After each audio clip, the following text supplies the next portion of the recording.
Hi there, and welcome to another live stream on Sunday, 7 p.m. in the UK. And just Stephen at the moment here. We're waiting for the UK's top nutritionist, Richard Smith, to turn up. And we've got quite a few questions, and we'll get to them as soon as possible. Now, I really want to just thank people for putting the questions in before we've even started the show, because that really, really helps. So I've conceded that there's about 3 already there. And that is a really good trick for people. If you know how both Richard and I work, is we do actually give really full and sort of in-depth answers. So you might post your question and it could be 15 minutes before we get round to it, because we've got 3 or 4 beforehand and we've answered them properly. You can jump the queue by doing the super chat, which is, yes, good for us. It helps us because we do the hour for nothing, but or for free, I should say. So if you want to jump the queue, you can by doing a super chat. We'll get Richard now into the studio and we'll just get cracking once he's in. I think he's muted at the moment, so we'll get him on and get him unmuted. And we will say good evening to the Keto Pro, Richard Smith. Hi, Richard. Good evening, Stephen and all. Ah, excellent. And nice and loud, which is good. So I think you're on the right mic. Excellent. We have, thank you. Someone's already put a super chat in. So that's very kind of you. Thank you, Jari. That does really help, actually. So now then, Richard, we got a question straight away from Bianca. And Bianca is saying, no other options than to work for 8 hours on feet. How to still get rid of joint pain, osteoarthritis in big toe. Not able to change jobs at the moment, on carnivore for nearly 5 months. Advice, please. So that's a good question, Bianca. I wouldn't mind just asking if in the 5 months whether you've had any improvements on the joint pain. Have you seen it get slightly less? That would be very interesting. But yeah, if you're working on your feet, one of the things I would say is many people don't believe in walking around barefoot. You should be barefoot as much as you possibly can at home, especially. You try and do that as much as possible. Yes, I am talking also about grounding, which is really good if you can get out and about. But for your joint health, that's one of the best things. If you have things in your diet like honey or fruit, you're having a lot of fructose, that can cause joint pains. If you're still eating tomatoes, that's one thing I would definitely get rid of.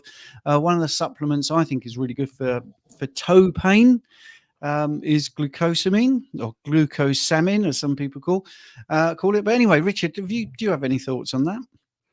Yeah, I completely agree. I think context is pretty important in regards to this. 5 months isn't a long time, but it would be pertinent, I think, to see if there has been an improvement.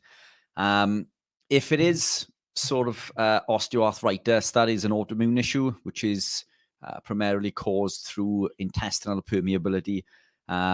Foods and compounds that are going to cause this are going to be things like alcohol, as you say, fructose, lectins in particular, lectins being number one, predominantly from grains in the form of wheat germ agglutinin. And then, as you rightly say, we have other contributing factors in regards to tomatoes, bell peppers, lots of other vegetables that are deemed to be appropriate for a ketogenic lifestyle because they are low carb, do contain high amounts of lectins in the form of phytohemagglutinin. These lectins will bind to the enterocytes lining in the gut. They'll cause the release of a molecule called zonulin, and zonulin release will cause a gap to appear in the tight junction between the epithelial cells. And this will allow undigested proteins to travel into the bloodstream where they shouldn't be. So the body will create antibodies to fight them.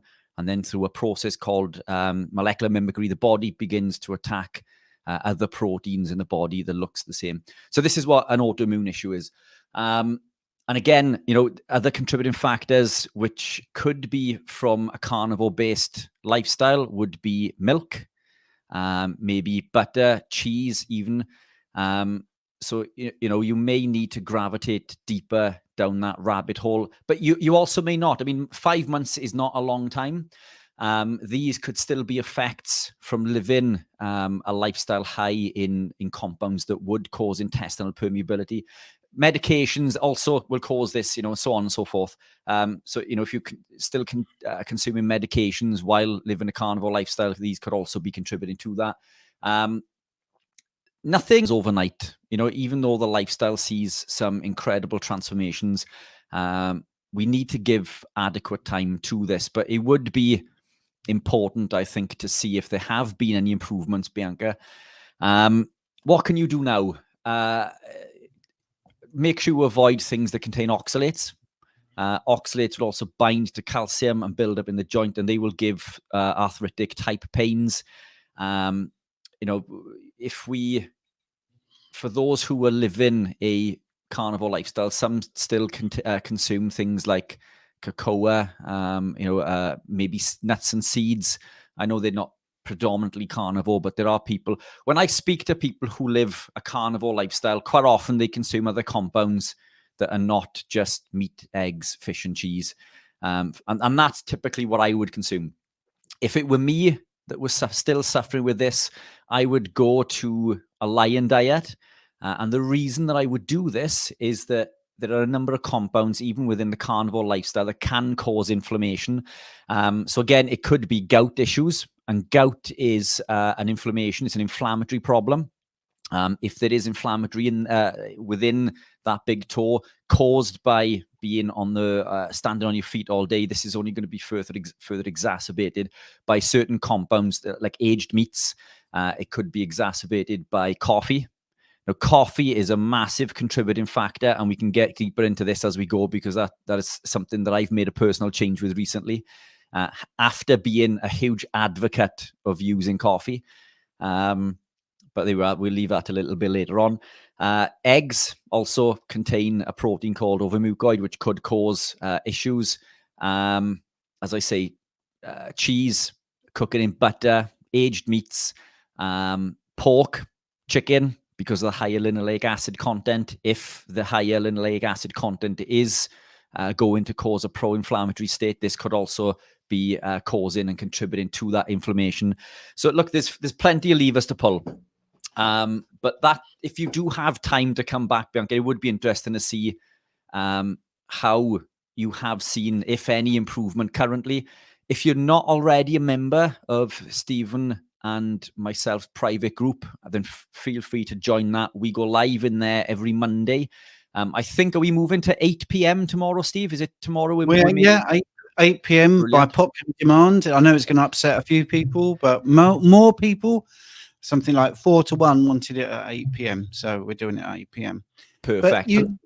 Sorry, Steve, just really quickly. The reason for saying this, Bianca, is that during the lives on YouTube, as Stephen said when we came on, the message or reply may get lost, and we may not even get to it later on in this show. But in the lives that we do in our private group, it's a Zoom type meeting. There's between 10 to 20 people in there, but we can really get into the weeds, and we can go back and forth with bits and bobs and really get into the weeds with this. But we'll pop a link for the school group in the chat at some point today. Yeah, I will do that in a second. Now, I flashed up on the screen because Yari actually did a super chat, and it's put, how's Richard's coffee break going? And this is going to be very interesting, because I might have something to add that you don't know about Richard. But tell me, how is your coffee break going? Yari, you are an absolute gentleman. Yari is a client of mine through private coaching. Fantastic story. We are recording a podcast soon. He's lost an incredible amount of weight. He's in awesome shape, ripped with abs and all sorts. Incredibly motivational gentleman, and someone that I now consider a friend from the consultations that we'll be doing. So appreciate the super chat. And I'm looking forward to chatting with you tomorrow, I believe. I'm sure we booked in tomorrow. Anyway, coffee break, 8 days in. I have done, 1 week, 2 week, and 3 weeks prior with no coffee. It has been incredibly difficult previously, but I'll be honest, because of the effects that I believe that it's caused, I haven't missed it this time. I'm not craving coffee. I have had the negative effects of coming off it. I have felt fatigued. I have felt a lot of upset in regards to many other things, which could also be a form of oxalate detox through a number of different mechanisms. And we'll go into that now. But 8 days in, I haven't missed it because the way that it made me feel was so bad. I'm happy that it's gone. And the reason that I believe that it's caused issues was that, and as you guys who are regular listeners know, that I've always been a big advocate of coffee, and for a number of reasons. Coffee can be beneficial. It's a known ergogenic aid, which means it's known to improve athletic performance. It's a stimulant. It's a fat mobilizer. So if you are losing weight, if you're looking to lose weight and you consume that before you hit the gym, this will mobilize fat and allow you to burn fat at a higher rate. This is why the whole movement with the bulletproof coffee thing and the fat coffees, came about a number of years ago, because it does work. It blocks the adenosine receptor, so it doesn't give us energy, which is a common misconception. Coffee blocks our body's ability to tell us that we're tired, which is fantastic if we need that, So lots and lots of benefits. I have fallen into the trap of relying on it because I work 7 days a week. I've gone from consuming like one shot once a day to consuming 4 shots in a coffee 5 times a day. So basically consuming from 1 coffee to 20 coffees equivalent per day. This led, I believe, to intense pain in my legs, pain in my hand, in which I've lost grip in my hand, intense pain that cost me my time that I was aiming for in the Swansea half marathon 2 weeks ago. I was aiming for a 1 hour 22 and I came in a 1 hour 26, which was a PB by quite some time, but I know that I was capable of a 1:22, but my legs give up. And the reason for this, that I believe, is that coffee contains a compound called acrylamide, which is a potent neurotoxin. If you Google acrylamide and its ability to cause muscle damage, neuromuscular damage, it is quite intense. Acrylamide is a potent neuromuscular damager. It's a neurotoxin, and it led to intense pain in my legs, which we often hear the likes of Anthony Chaffee mention, that when he consumes coffee, he gets pain in his leg almost instantly. Now, I've never had that before, and this is why I've always said, if it's working for you and it doesn't elicit any negative response, then keep it in. This pain scared me to the point where it affected the gait of my walk and run. And I almost felt like I was losing control of my legs. I had muscle spasms, tingles, pins and needles. I could see the muscles in my legs, fluctuating, and it was painful. And they were twitching for a long time. So I've quit coffee for now as an experiment. So far, so good. I've been on the bike indoor twice. Very, very poor efforts, but the second effort was considerably better than the first. I'm able to walk up and down the stairs with a spring in my step, and I feel that I'm ready to go back running tomorrow with my running club at 6 p.m. for a 6-mile run. Incredibly slow, but I will keep you updated and I will let you know how I get on. But Yari, thanks for that. So far, so good, and I will keep you updated. Yeah, you see, now this is really interesting because I did a little experiment with coffee myself. And again, people will know I've been quite happy with decaf. And at 60, I've been playing 5-side soccer. And I noticed that my knees were hurting longer than I was expecting after a football match. Not to the point where, I couldn't walk or anything like that. But I just suddenly thought, well, hang on a minute. Maybe I should take coffee out of my way of living. So I did that for 2 days and it did reduce. So even with decaf, it did reduce quicker. And Jane actually said to me, I don't hear you coming down the stairs anymore. So I think, I'm lighter on my feet. So tonight, actually, I'm going to have a coffee delivered about 7:30 in this live, and it's going to be my last one. Brilliant. And I'm going to take a whole week off. I'm going to just see if it is an incredible benefit, and it's really good because I've got football training tomorrow morning. I've got a match on Wednesday night, and that's the only talk of football, by the way. We're not going to talk about the England team or the Euros and all that. The point is about nutrition, and I'm going to see that even decaf, Swiss water decaf, which is very clean, freshly ground beans, everything, it's all very clean, and it's reverse osmosis water. Just taking that whole thing out, what difference is that going to make? And I think it's going to make a huge amount of difference, actually. So both Rich and I, now this is one of the things that I think this is why I like Richard so much, is because he's open-minded.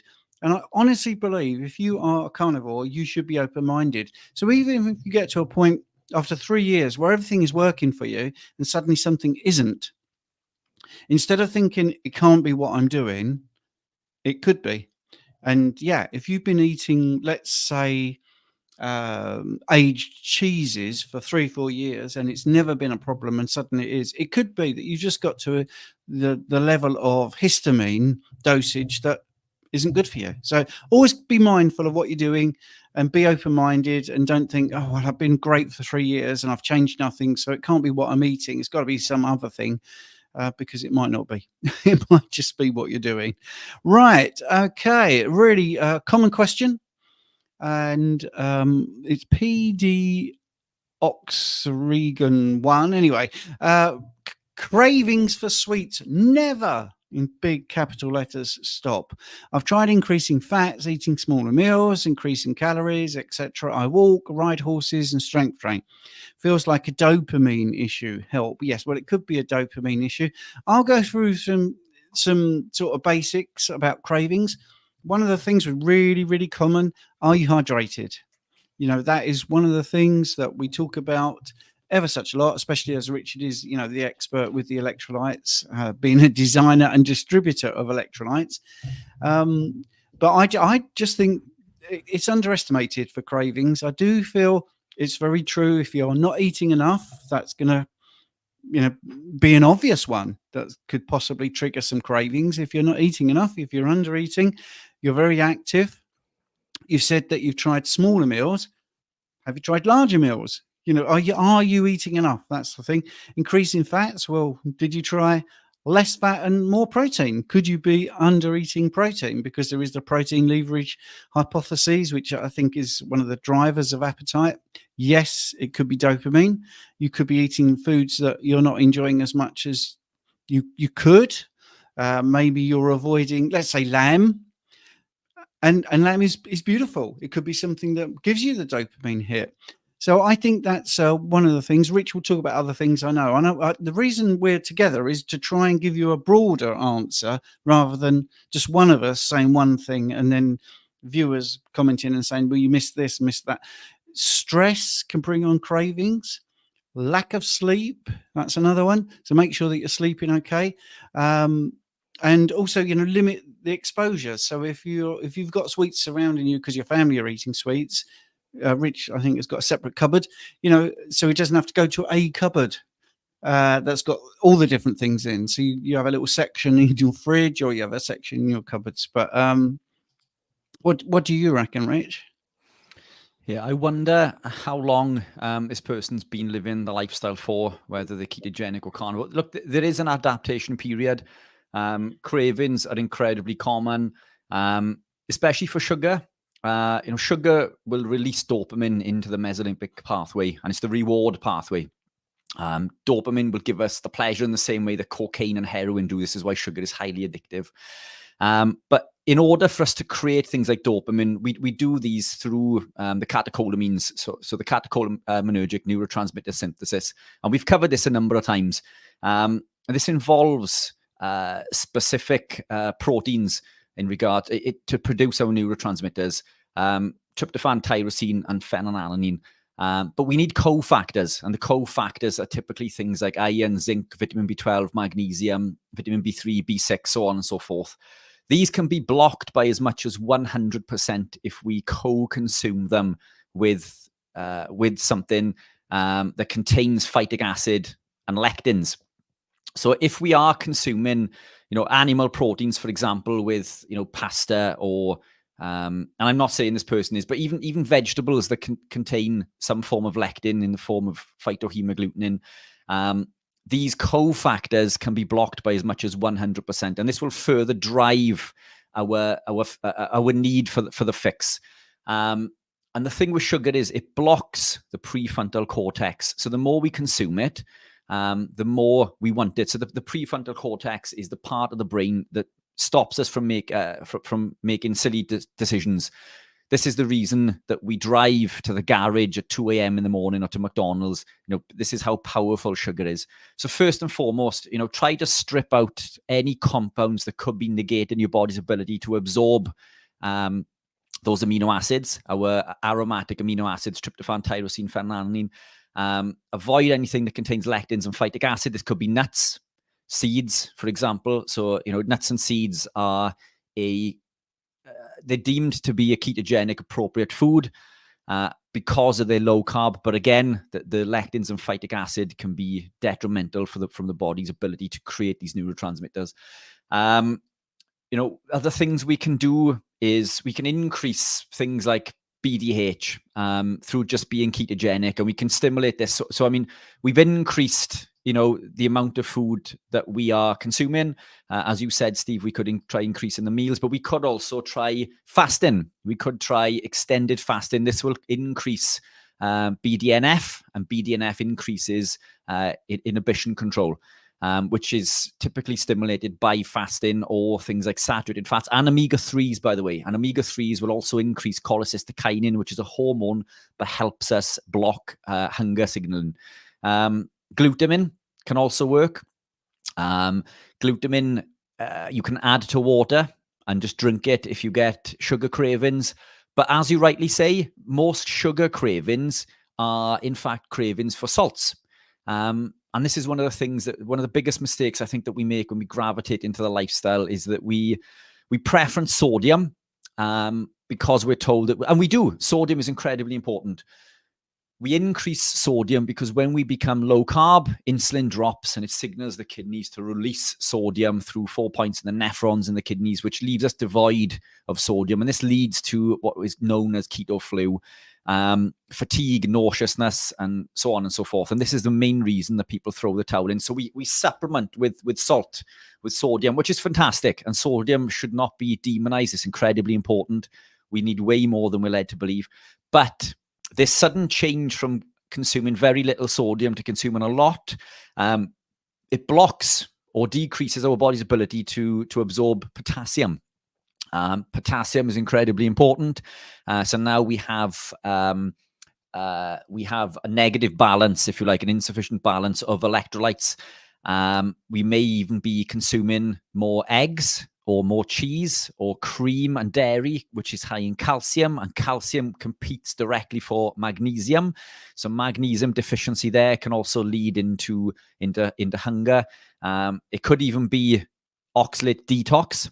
Oxalate detox will lead to a condition called, which you coined, by the way. We don't like the oxalate dumping thing, Stephen. You coined oxalate detox, which I think is way more fitting. But this can lead to a condition called hypokalemia, which is a condition in which the oxalate will bind to potassium because it has a high affinity to potassium and lead to potassium deficiency and lead to hunger cravings and fatigue and lots of other things. So look, it could be a number of things. Try a number of things. Try what Stephen has suggested there. Try increasing protein. Try, messing around with things. If that doesn't work for a week, implement fasting. But electrolytes, and I know that I make and sell electrolytes, and many would deem this to be conflict of interest, but I create these products because there is nothing else quite right on the market. The other brands on the market do not create what I believe to be an adequate ratio. They add in lots of nasties.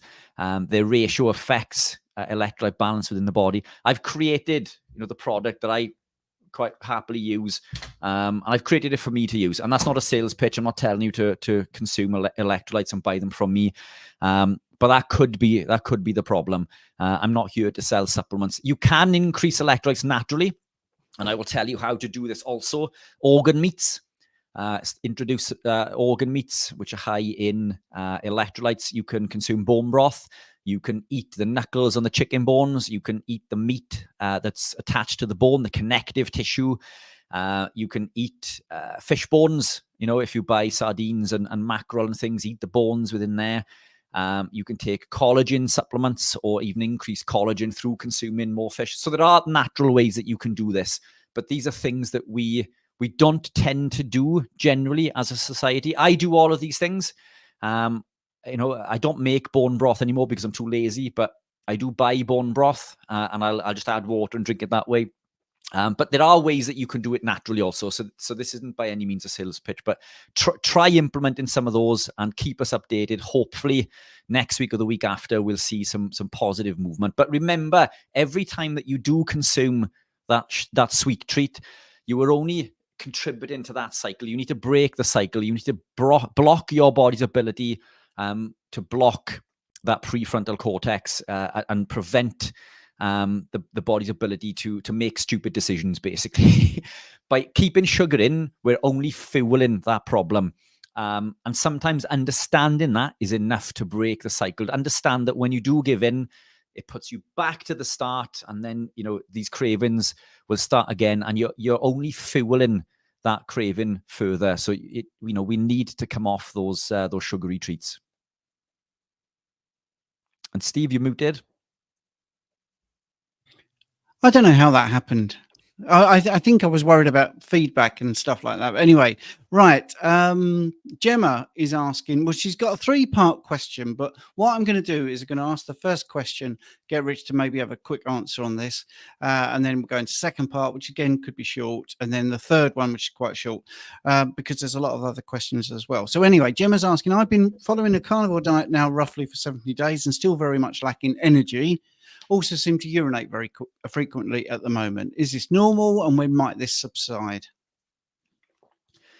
Yeah, again, as we gravitate into these lifestyles, there are lots of changes going on with the body. Urinating frequently is common, and it can be for a number of reasons. It may be that now that you're more conscious of electrolyte balance, so you're consuming electrolytes and drinking more water.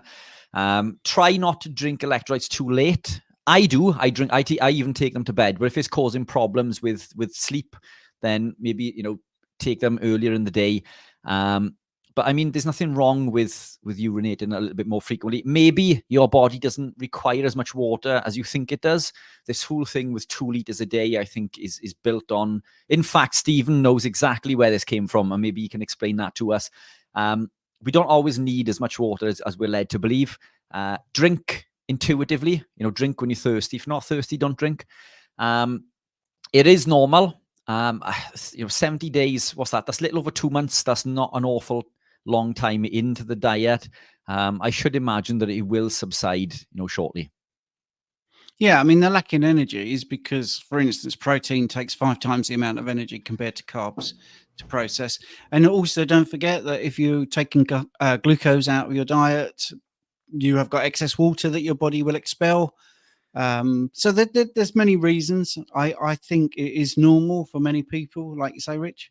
Right. Yeah, hopefully, Gemma, that's her friend. I think Gemma is actually part of the school group. She is. Yeah. Just one other thing to add to that also, Steve. I mean, the gut microbiome is dying off. We're coming from, what we call a lifetime of abuse.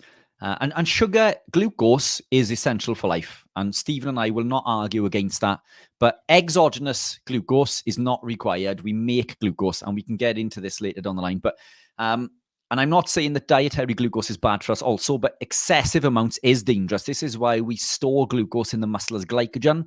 We do this in order to save our life. So the reason insulin is elicited is to pull that glucose out of the blood, store it in the muscle to save your life, because glucose in the blood is toxic. A diet or lifetime of consuming vegetables and glucose, the gut microbiome is geared up to this. So there's a change going on within the gut. The gut microbiome is changing. Your body doesn't know how to utilize fats and proteins for energy currently. It's going through an adaptation process, and it's perfectly normal. I didn't notice elevations in energy really until maybe 12 weeks in. So that's, close to 3 months. And this continued to improve all the way up to 12 months and beyond. But it is perfectly normal. It's an adaptation process, and I'm confident that Gemma will stick to it. She is a member of the group, and I'm sure she can update us during our lives tomorrow. Yeah, absolutely. Now, she says she's also recently been diagnosed with Gilbert syndrome. Is there any chance this is impacted by a carnivore diet? Yeah, absolutely. It's going to improve it. Because Gilbert syndrome is, firstly, it could be misdiagnosed, because I was diagnosed with it and I haven't got it. It's a dysfunction of the way the body processes bilirubin, which is a waste product from the breakdown of red blood cells, which is why carnivore is going to be helpful, because you have longer living red blood cells, which is proven with blood tests. I'm sick to death now of people saying this can't be true, this can't be true, when you've got a test to prove that it is true. And many of my clients do test it, and it is true. So your red blood cell is going to last longer. So therefore, because Gilbert syndrome is the liver's less efficient processing of bilirubin, which is a breakdown of red blood cells, which causes sort of yellowing of the skin and yellowing of the eyes. It's going to make it much easier for the liver. One of the things that definitely, it's really weird how we're going to come back to this again, that can cause an issue is dehydration. But don't buy into the 8 glasses of water a day, just drink to thirst. And the other thing is your bilirubin is part of your bile production. So what will happen is, when you eat this way, you will see that the carnivore diet is impacting in another good way, because the bile production, the quality of the bile is going to be better. That's going to be much easier for the liver to process, because you will have taurine, you will have other amino acids, which are all part of the production of bile. And that is going to be really helpful for your liver. So that's really basic. And cholesterol, of course, which is a cofactor in the processing of making bile. So I think you might find, actually, in 6 months, a year's time, you're going to look at that diagnosis and think, that's interesting. That seems to have gone. I actually had that. And it was completely misdiagnosed. But there you go. Right. Okay. Or I had the diagnosis. I didn't have it. I had the alleged symptoms, but it was actually toxic levels of carbohydrate intake. There you go. Gemma's got that third question, which is why we sort of zapped it, because there's other people with questions. One more question. Is lamb's liver more nutrient dense than beef liver? Generally not speaking, but I tell you what, they're both very nutrient dense. If Rich wants to pipe in, more than happy. Yeah. It's lamb generally, I believe, to be more nutrient dense, and it does depend on what nutrients you're looking at, but across the board, I believe it's more beneficial. It's a lot higher in omega-3s also. I think it's around 10 times more omega-3 in lamb than it is liver. Lamb's liver, beef liver is known as being the world's most nutrient dense food on the planet. Now, what I would say with lamb is it depends. I think it's going to depend on the age. Much of the lamb that we consume is not actually lamb. If you go to the butcher and see, it's not this tiny little fluffy thing that we see hopping around in the field. The lambs that we consume are full-size sheep. Now, depending on the season, the older they are, the more nutrient dense that the animal becomes through aging. Lamb is always grass-fed. And I certainly would not be put off eating lamb's liver over beef liver. I would preference lamb 99% of the time if I had the opportunity to do so. But I do love beef. I think, and there's nothing wrong with beef. This is nothing, this is an attack against beef whatsoever. My diet is predominantly beef and lamb. I do love beef, so I do predominate, and I know I've mentioned this many times, but one of my favorite cuts from beef is chuck steak. It's incredibly cheap, very fatty. Most people don't like it because it's incredibly chewy, but it's absolutely stunning. But is lamb's liver more nutrient dense? I don't know, but it's certainly not lacking. It's not. There we are. It's certainly not lacking in nutrients. But, and again, what I would say is I'm looking at buying mutton. So a friend of mine is going to supply me with mutton moving forward. Potentially, I wonder if that may be more nutrient dense as it's aged. I don't know. I've never had mutton, mutton liver tested. But either way, it's not going to put me off eating lamb's liver. Lamb's liver is far easier to eat, in my opinion, than Yes. beef liver. Beef liver is incredibly overpowering. I eat it because it's good for me. I don't eat an awful lot. You don't need an awful lot either. But lamb's liver is far nicer to consume, in my opinion, at least, than beef's liver. Yeah, you see, now this is one of the nuances. Yes, beef liver is more nutrient dense, but are you going to enjoy it? And if you don't, you're not going to eat it. If you like lamb's liver, which by the way I've eaten raw, I'm not saying you have to do that, but it's surprisingly tasty even raw. I would say I would go by taste as well. So if you wanted to have lamb's liver like once a week and you actually enjoyed it, you were going to have beef liver once a week and you hated it, go with the lamb's liver, because it is still nutrient dense. It's still got plenty of things in it, vitamins like zinc, vitamins, and we've got zinc and selenium, B12, of course. It's just, nutritional powerhouse. If anyone's interested in supplements for liver, I'm actually trying one out. Just email me and I'll tell you a bit about it. Right. Next question is from Jay Carner. Hi, can you discuss iodine deficiency? Yeah, we can. Should we go on to the next question? So yeah, we can discuss it. Shall we discuss it? I think we should. Iodine deficiency, I'm assuming that you're worried about your thyroid. That's why most people ask about it. You can do a test. I'm sorry to jump in and hijack your answer, Richard, but we're here for reasons, and one of the things is I do lots of tests, blood testing. We had a private blood testing lab for a long time, and you can do what's called an iodine clearance test. You don't have to, but if you really want to know whether you're deficient in iodine, just because we have a lot of people around the world, I'm not going to give you units. I'm just going to give you an example. You have a drink, you have 100 units of iodine in it, and you drink this, and over the next 24 hours, your urine is measured. And then if your urine contains 100 units of iodine, you're pretty much certain you're not deficient in iodine because your body is excreting it.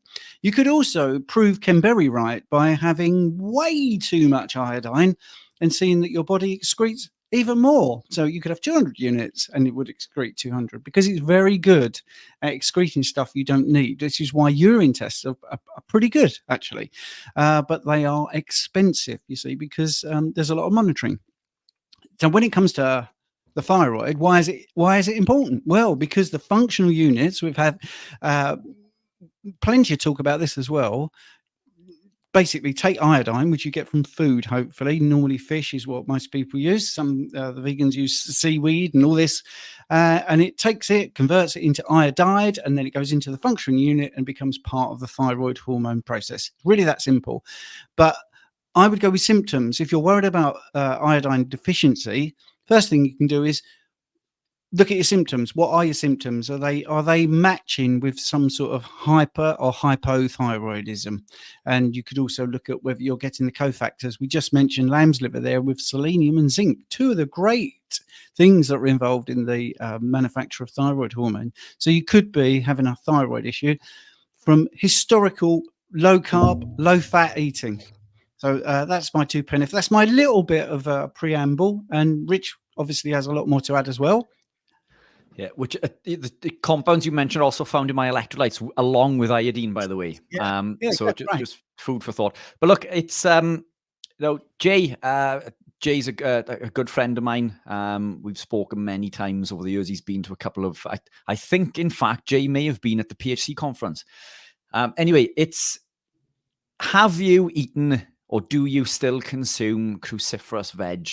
And yes. Yeah, and this is worth saying. I know this is predominantly, a carnivore type channel, but look, as I said earlier, many of us who live a predominantly animal-based lifestyle still indulge in other compounds, and it's always important to reiterate the fact that all vegetables contain plant toxins, phytoalexins, toxins which are poisons, defense chemicals. Man and animal can run away. That's its defense mechanism, or can fight back, whereas a plant is rooted to the ground. So a plant contains phytoalexins, plant toxins, chemicals that would kill or ward off a predator, for example. Cruciferous veg and things like broccoli in particular is incredibly high in a compound called sulforaphane. And don't believe all the rubbish that you've been fed about sulforaphane being incredibly good for us. Sulforaphane is an isothiocyanate which causes goitrogens.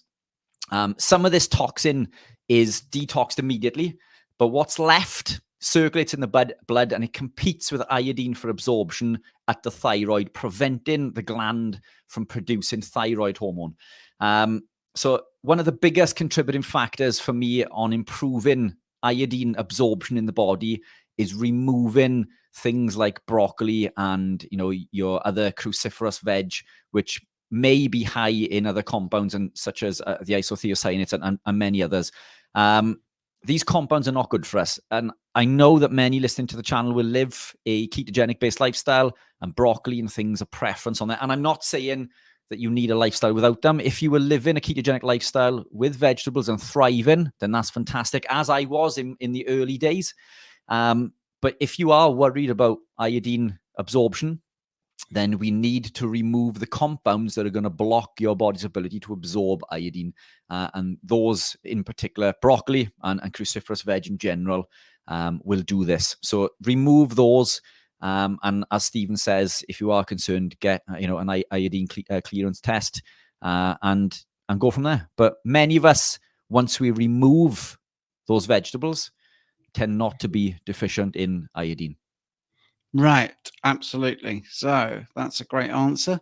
Rin is asking, I don't really like the taste of liver. Can I take cod liver oil supplements as a replacement? I wouldn't recommend it. Let's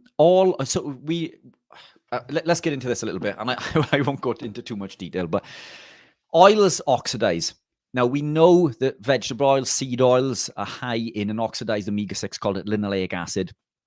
Linoleic acid will cause insulin resistance and oxidative stress and electrophilic stress within the body. And this is a toxic compound. We need to remove vegetable oils and seed oils from the body because of its ability to cause oxidative stress and inflammation and insulin resistance, by which it causes insulin resistance at a higher percentage than excess carbohydrates do. So, I mean, that's pertinent to remember. So if you are to ever remove just one, you're going to confer more benefit from removing, and there it is, removing the vegetable oils over the carbohydrates. Anyway, this compound, linoleic acid, is not the only compound that will oxidize. Omega-3s in supplementation form will oxidize in as little as a few hours. Cod liver oil will also oxidize over time. There was a study that I read a little while back that looked at 20 leading brands on the market and I think it was cod liver oil. It may have even been omega-3s. I can't remember. Every one of these was oxidized, and some of them to extremely dangerous levels, to even which the manufacturers recognized that the levels of oxidation were exceptionally high. So all oils will oxidize eventually, unless they are fermented. But cod liver oil will oxidize. If you want cod liver oil, eat cod liver. So buy cod liver, eat cod liver, and get your cod liver oil direct through fresh cod liver, because all oils will oxidize eventually. There we are, and there it is. cod liver. And yeah, I mean, you can actually buy cod liver, and it's really tasty. And it has its own oil, actually. It's in its own juices, so to speak. So, right, okay, that was good. I hope you like that, Rin. This isn't a question. It says here, this isn't a question. It is just a thank you for your helpful advice and answering my questions. You really helped me to reach my goal to get my Crohn's disease under control. Yes. Amazing. I had an argument on Instagram. The reason I'm flashing this up is because you can't do that, mate. I'm sorry. That's not true. That just doesn't happen. You can't get Crohn's under control with diet. It just doesn't happen. Seriously. I'm being sarcastic here because I had to say, well, I've got to go back and tell quite a few people that their body is not listening to you, because it's incredible how many people don't want to believe other people's experience. So there you go. Right. Okay. Lee Reed here. I recently had panic attacks after 4 months of carnivore. I was taking 10 grams of Keto Pro electrolytes a day, but I read it might be magnesium. So I'm taking glycinate, and it stopped. Any ideas why this happened? Taking 10 grams. So, I mean, that's pretty close to what I consume throughout the day. I may even consume a little bit more than that. Is there any reason I mean, it may have had nothing to do with the magnesium in the first place. The yeah, I don't know. I don't know of any mechanism in which the magnesium citrate would lead to more of a panic attack than anything else. It's It's more related to low magnesium actually when you look at panic attacks, because there are and low studies where sodium. yeah. So I think Sorry, well, yeah. low potassium. Sorry. Well, it's the whole thing Yes. actually, the whole gambit actually. A deficiency in potassium and so an iron deficiency. So there's a lot going on where this way of eating actually would stop the panic attacks. Yeah, So I wonder there if the consumption of the magnesium citrate was continued and the glycinate was added in, maybe. So it could very well be a magnesium deficiency. So, I mean, magnesium glycinate will cause less gastro distress, but citrate is highly bioavailable. And also, remember that calcium competes for magnesium. So if we live in a lifestyle in which we're consuming lots of dairy, cheese, maybe raw milk and eggs, the calcium will block the absorption of much of the magnesium. So we need way more magnesium than we're led to believe if we are consuming those compounds. So I just wonder, bounce it back. I mean, Lee, does that mean that you were still consuming the 10 grams of the electrolytes a day and added in the glycinate? Because that would mean then that it could be a magnesium deficiency. But low potassium will also cause this. Low potassium, so it'd be interesting to come back to that. And Lee is saying here, also getting very tired by the early evening. I also had bad acid reflux for years. I heard it might be a B1 issue, so I started taking organic B complex 2 days ago. Am I doing the right thing? Well, you're doing the right thing with carnivore for a start, because acid reflux is going to be reduced. And I know we can't say to you personally, this is not like medical advice, but this is what we see time and time again. Yes, there is a connection between acid reflux and thiamine, vitamin B1, but this way of eating tends to resolve it because there's so many other things at play. I mean, if you can get your stomach acid, you got to remember when there are studies. Sorry, Rich, I've done a you, but I'm going to just go off. Go on, all the studies that we quote are based on people eating 60% carbohydrates. Yeah. So yes, there is a correlation between acid reflux and vitamin B1, but is it in carnivores? Because none of those studies will have had carnivores or long-term carnivores in the study. So in the mainstream view, yeah, you're probably doing the right thing, but and this is why I then went off on a tangent and said, because there's all these other things going on.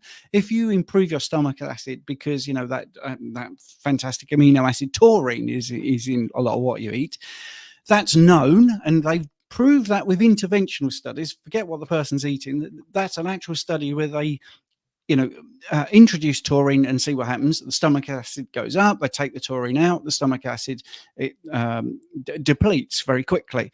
Well, stomach acid is your first line of defense, literally, with your food and pathogens, and the valve at the top of the stomach basically won't shut when it's not acidic enough. I mean, that's really very layman's, but that is what happens because of the pressure inside.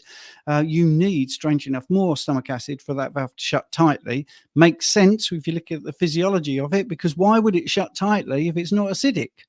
Well, it wouldn't. So there are all these signals going on. So once that taurine is in there, it speaks. Food isn't passive. It doesn't just sit there and the body acts on it. It breaks down and sends signals out. It tells the body this is what's been consumed. That's not its role, but that's what happens. That's the biochemistry of it. That's how we know if we've got a lot of glucose, then the insulin needs to go up. If we've got a lot of fats, then we need to produce bile, because it's a two-way street. So it could be that once you start doing this way of eating, Lee, you'll find that all the other problems actually improve. And I don't know if we got time to go on that. Can we go on to the next question, Rich, unless you've got something burning you want to add? Yeah, look, just really quickly, again, as you say rightly, it's compared to what? When we consume lots of animal proteins, we're consuming lots of... A piece of meat, beef, contains every vitamin and mineral that we need, not just to survive, but thrive.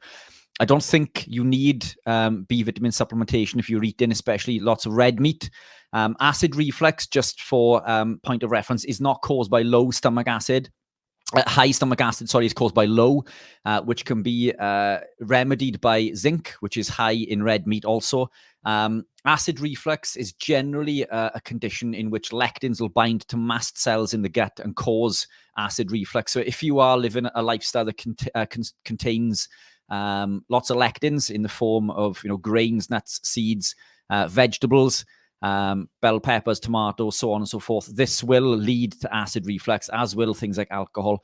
But if you remove those compounds, generally all of these things will clear up. I just think you need longer. The fact that you're tired means that you're still adapting. And again, this could even be a case of oxalate detox again. Oxalate detox and low potassium can lead to that condition we mentioned earlier, hypokalemia, which can cause all of those problems. These are all things that we need to go through. It's a transition period. Stick with it. Try to eat as clean as you can. The more red meat, as in beef and lamb, you consume, and the less of the other compounds, the better. And I think you'll gravitate into that very shortly, but keep us updated. Excellent. Matthew O'Malley has a 3-part question. So we're going to be able to do this in double quick time and get through 3 questions. He walks 20 to 25,000 steps a day. Woohoo, that's quite a lot. HIIT for 45 minutes, 3 times a week. Air bike, 30 minutes. Moderate rowing a day, 30 minutes-ish. Doing some resistance training. Usually, he's 165 pounds. Recommendations for grams of protein. Well, I would start with 165 grams of protein, 165 grams of fat as a rule of thumb. But we're going to get into your street here, Rich. Any recommendations on salt intake, even when working out, mostly every day to some extent? I seem to feel better on almost no salt. That's fair enough. Just 1/8 of a teaspoon on the 34 pounds of meat I eat a day. That can't be right. Surely it's 3.4 pounds of meat I eat a day. Is this a real question, do you think? Or is that a typo? Any recommendations on how much salt a day and what is the salt to potassium ratio? What should it be?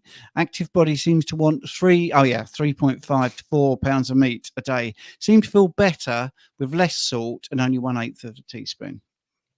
Yeah, coming back to the protein, always start at 1 gram per pound as a starting point.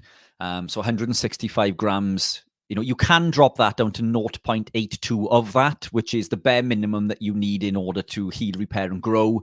Maintenance would be at 0.5. So as Stephen says, 1 is a perfect round number. Don't be scared to over-consume on the protein. That's not going to cause any issues unless, weight is a goal of yours, as in fat loss. But again, increase in protein will quite often increase the thermic effect. As Steve mentioned earlier, it takes more energy to process protein.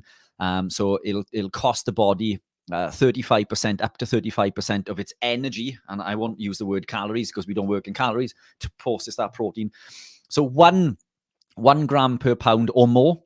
The salt thing, I think the reason that you may be finding that you work better with no salt is that the salt that we consume through diet, i.e., pink Himalayan or Celtic sea salt, is higher in sodium over the potassium. Excess sodium is going to deplete potassium, and we need both.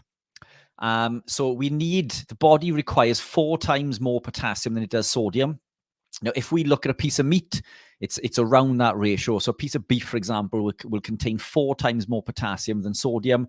If you're eating lots of beef, then you may be consuming enough salts. So therefore, adding in extra sodium is going to further deplete potassium and throw that sodium-potassium ratio out of whack. So that could possibly be the reason why.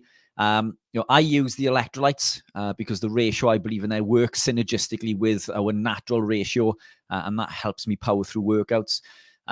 if you're thriving on that, then that's perfectly fine. But again, the protein, you need at least 165 grams, if not higher. And what have we missed out there, Steve? So I mean, look at the potassium ratio as again 4-1 as nature intended. But if you're adding in additional potassium, you don't require that ratio, because we get so much from eating 3.5 to 4 pounds of meat per day. I mean, what's that? That's close to a kilogram, I think, isn't it? Yeah, Which that's is a lot. that's pretty much what I consume, give or take. But I still find that I thrive on the additional support of electrolytes. But Yeah, I think anything that's else to more add? than I think that's more than a kilogram actually. Right, Matthew is Let's work saying, that out. any recommendations on a HIIT protocol? Should be done on an air bike or sprinting or rowing or something else. Ideal intervals, 4x4 or something else. This is a really interesting question because I think one of the best ways to do here is sprinting, because you are so in control of your speed. It really is simple. And one of the things I think is also good to add is a friend, a training partner, telling you to sprint, stop, sprint, actually get some proprioception and some reflexes going on as well. But if you're training on your own, I mean, I don't think anything beats sprinting. I really do. And I think you could do 10-second sprint. You could literally do 40 seconds rest and 10-second sprint. Whatever I think feels like you're pushing yourself to a physiological edge where you are comfortable, so you're not going to kill yourself, but you are pushing yourself. You don't want to go too much too soon. The reason I'm saying that is because a lot of people watch this. I don't want someone that's never sprinted before to go out and do 10 seconds, 40-second rest, another 10-second sprint, 40-second rest, 10-second sprint, and collapse, and injure themselves. So it's, even though it's high intensity, you've got to remember it's high intensity for you. All right. So if getting out of a chair makes you out of breath, that's actually a high intensity exercise that you could do 10 times trying to get out of the chair. Maybe 10 times would be too much. So when you're looking at this way of exercising, high intensity interval training, all that means is something that's difficult for you, and you do it in intervals. So you do a sort of short burst, and then you have a rest, and another short burst, then you have a rest. Rich, we've got 3 minutes. So if you want a quick answer on that, and then we'll talk about going to the next platform. Yeah, look, really quickly. Again, I think sprinting, if you can do it, is going to be more beneficial. But what I would say to that is, if you're not a regular, as Stephen said, to sprinting, then you really need to increment that slowly, because you will cause damage. The air bike or an indoor trainer bike or rowing, I think maybe a better place to start in order to gravitate into that. If you are going to start with sprinting, then you need to start with running slowly first. I mean, sprinting, when we look at the data, is far more beneficial. But if you're already running, don't just go straight into sprinting. So I think if you're gravitating into it, the air bike or rowing may be more beneficial. Also, HIIT training is fantastic for living this lifestyle, because it upregulates something called the monocarboxylate transporters, which is how we utilize ketones within the body in the form of beta hydroxybutyrate. The monocarboxylate transporters we also use for hormone production. So incredibly good tool. I'm a big fan of HIIT. Any type of HIIT, you don't need, change the sets. As long as you're pushing to failure and it's hurting. But obviously, we need to be careful what we say. Don't push too hard that you injure. But please be careful with sprinting if you're not already sprinting, because you will damage. You'll hit the track too hard and you'll be out of action for weeks. So gravitate into it slowly.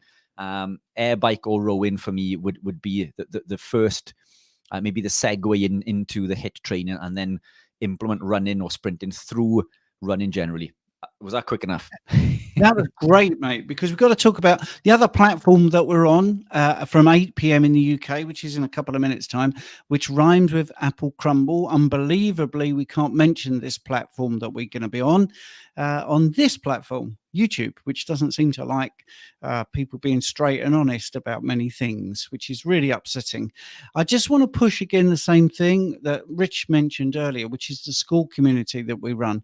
Now, that is less than a week. All right. And you will get access to us every single Monday at 8 p.m. where you can ask your questions.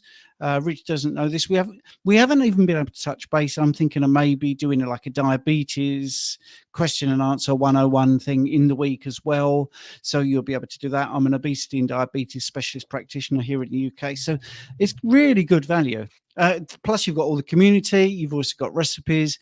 When we do a live question and answers, you get the playback. So even if you miss it, you can go straight online and see it, and it's fantastic. There's 9 courses on there to do as well. Keto courses about thyroid, protein, everything.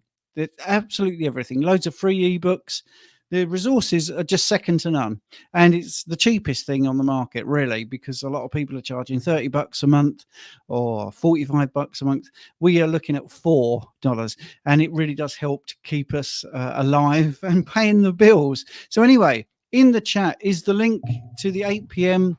Apple Crumble. We will be on there to answer questions. Really quickly, Steve, I've just noticed that there are a lot of questions that we haven't gotten to. Do you think we can carry some of those over if these listeners are happy to gravitate over to Apple Crumble? Yeah, but I haven't got the physical ability to actually take them across. I wouldn't know how to do that because this is in a different bit of software. But yes, if you haven't had your question answered, go to the other platform, and which the link is in the chat or in the description here on YouTube, and you will be able to ask a question over there. So thanks, everybody. Hopefully see you there. Thank you all.